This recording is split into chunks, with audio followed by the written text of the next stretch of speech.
I'm Mary Charles. I'm Rachel Colegrove. I'm Katelyn Bumbeck.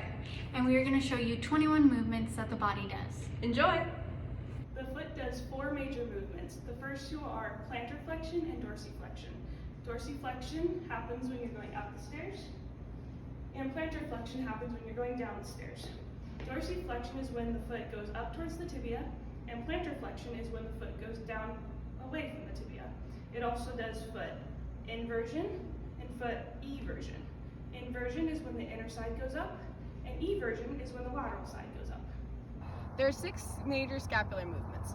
First 2 are retraction, where the scapulars come together.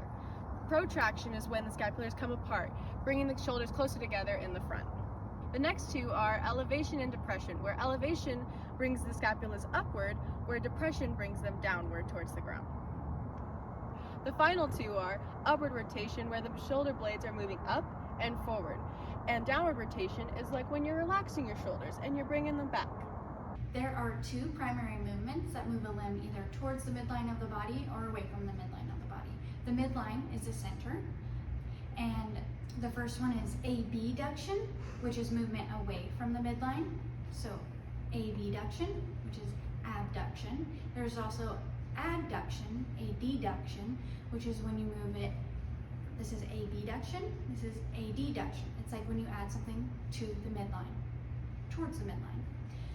There's also another duction that is circumduction, and it is when a limb moves in a circular motion. You can see that in the thumb when it moves in a circle.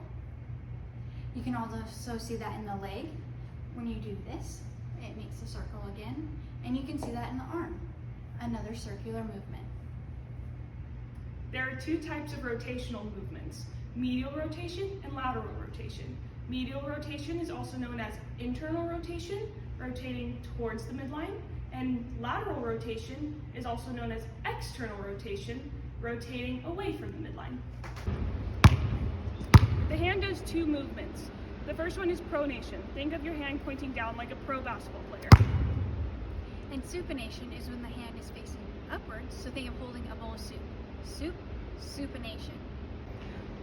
Another movement of the thumb is opposition, where the thumb moves towards the tip of another finger on the same hand. There are 3 main movements that a football player uses when doing a field goal kick. First, they are extension, hyperextension, and flexion. So they first start out in a neutral stance, then they bring their leg back into an extension, then into a hyperextension, then back up into flexion to kick the ball. Thank you guys so much for watching. I hope you guys have a better understanding of the 21 movements we have shown you. Peace!